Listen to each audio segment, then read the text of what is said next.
First note, I want to welcome to the studio and to the programme Roa Powell, who's the Senior Research Fellow and the co-lead of the AI programme at the Institute for Public Policy Research. Roa, welcome. Good to see you. Thank you. Thank you very much. Lovely to have you here. Roa, first of all, AI and job losses generated by AI.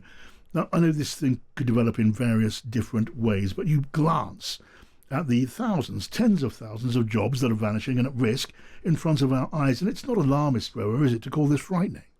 I think it is true to say we are living through a very transformative moment. I mean, if we start with where we're at now, current AI capabilities, already we have seen in our research that current capabilities are leading to the potential to automate up to 11% of job tasks. That's without further diffusion of the capabilities, so what we're already seeing. If we see those capabilities used more integrated into businesses, that already rises to 59% of tasks. Yes. And that's without the capabilities continuing to improve. We've seen AI capable of doing tasks that are much longer than it was able to do before, so an hour-long task rather than minutes. Yeah. We're seeing AI to act much more independently, browse on the web, things like this. So I think it is true to say we're likely to see that number increasing as we move forward. And 59% of tasks. I know, Ro, that the IPPR has gamed out various scenarios, but they embrace a range of possibilities, up to anything of 8 million jobs being lost. Now, when I say frightening, that's a bit of an understatement. I think that's true, but when we're gaming out these scenarios, we're also gaming out how government and policymakers might respond to them. And I think it's fair to say it's not all doom and gloom in that regard. So I guess, first of all, it's important to understand what jobs we're talking about. That is quite scary. We're talking about white-collar jobs. We're talking about entry-level jobs, which mean young people are especially at risk. We're also talking about women being 40% more at risk. But in our scenarios, as you say, we have some cases where you get 8 million job losses.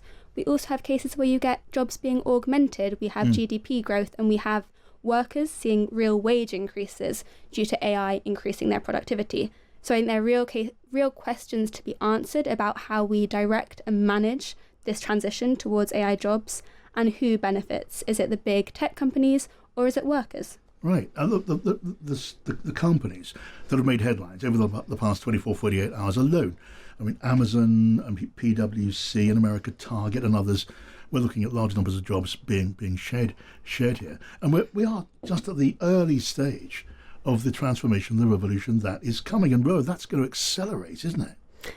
It is likely to accelerate. We're seeing capabilities continuing to increase, but what has perhaps been slower than some might have expected is the adoption of existing AI capabilities.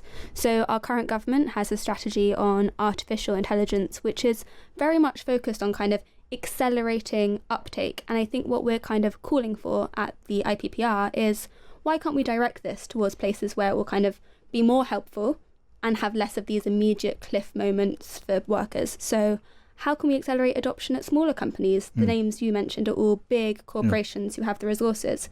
Smaller companies might be left behind. How can we direct these AI resources towards areas like healthcare where they're really needed and where we actually have not enough of a workforce at the moment? So I think the potential opportunities we have in front of us to kind of create new jobs, new workforces who have new skills are really exciting, and we don't necessarily need to view this as a cliff edge moment, but we do need to view it as a moment that has to be handled incredibly carefully. Right, and as you say, the business of regulation, of planning, of coordination, where that can be done, absolutely crucial to our future. We're not even talking about the far distant future. This is happening now, as we agree. It's going to accelerate, and I really do want to come to that, as you'd expect. But just, I don't know, give us a ray of sunshine here. I mean, how can AI be good for jobs? Can it expand the number of jobs available?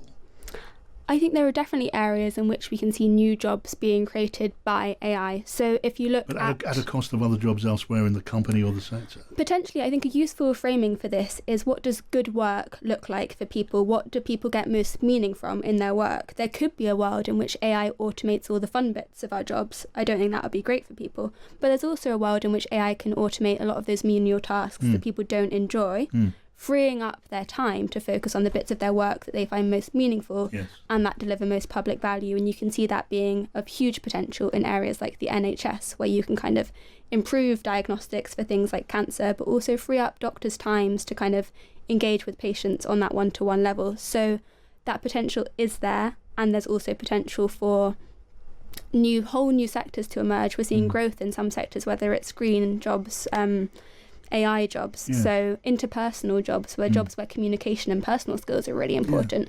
It's not always the technical skills that are becoming the most valuable. I mean, going back to when I was young, and that is a very long time ago, I can remember, utopian visions of technology advancing and leaving people not to have to do boring, repetitive, work, and leaving people to have more leisure time and have a better future. That was the vision then, and you're conjuring something of the same vision now. And the problem maybe with that is that companies don't pay people to enjoy themselves. They pay people to do productive work that brings in a return for the company and shareholders, where where they have an interest, as they do in so many big companies. And that, how do you address that? Because people need work, whether it is rewarding, whether it's fulfilling or not. And if those jobs disappear, well, then those people are out of work. Yes, and there's definitely a big role for government to play here. And I think a group I'm especially worried about are young people who might be entering the workforce for the first time and have their whole careers ahead of them and are kind of faced with this cliff edge moment. And there are promising signs that some things can be done, things like the Youth Employment Guarantee in the UK, which is being piloted around kind of guaranteeing either work or learning for young people across the country in certain areas, and potential to expand these. But I think because the capabilities of artificial intelligence are progressing so rapidly, the time that government have to kind of identify what are the sectors where we can kind of accelerate new jobs and how can we kind of incentivize that now, they're in a bit of a catch-22, because the worst thing to do for jobs would be to kind of quash all of the innovation and stop AI being adopted. But at the same time, if you just accelerate it, then you're equally going to have a problem of people being replaced. Right. So I don't want to sound like a sort of 21st century Luddite here, and I think the conversation about potential concerns here, it needs to be had, and I'm not completely sure that is happening. I mean, who is gaming out the economic impact of what we're talking about? I mean, many fewer jobs means much less purchasing power in the economy. It's got an impact on the welfare state, and it all sounds potentially pretty apocalyptic. So there has to be active consideration now to avoid this sort of dystopian future. Is that happening? I think it's starting to happen, but I think you have a tricky position where the first wave of changes these technologies might bring might be relatively smaller. They might be kind of manageable transition, and then we might get a second wave of kind of AI automation where it's transformational and it's really hard to keep up. Right. And how far away is that time? It's unclear, because it's unclear how quickly the capabilities are improving, but also how quickly these technologies are being adopted. So I think it's really important in the meantime that government are proactive in communicating this narrative to the government that they are thinking about their jobs, they are thinking about their welfare and managing it. It's not happening now. I think there is some thought starting to happen on this, both from government around the world, but also from the AI companies themselves. Whether it's enough, I'm not sure. Right, okay, which suggests to me that it's not really happening. We're not seeing it yet. You hope that it will before too long. Is it going to be possible in our free market economy to construct a national planning and regulatory system which will protect the wider public interest?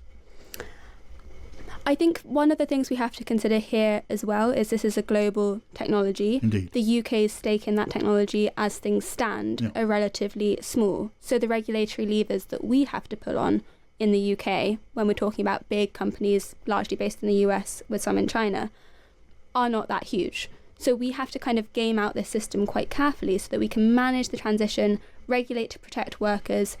Unions will play a bigger role in this as well, while still kind of encouraging investment from these US companies such that we can grow our economy at the same time. And that balance is incredibly hard to strike. And we're a small part of the global economy. We're a small part of the global tech economy. But for the people in this country with jobs now which are, on the line, it is a very, very close to home subject. And really fascinated to get your thoughts, Roa. Thank you. Thank you very much. Roa Powell there for the Institute for Public Policy Research. We'll talk more about this in the next hour of the programme.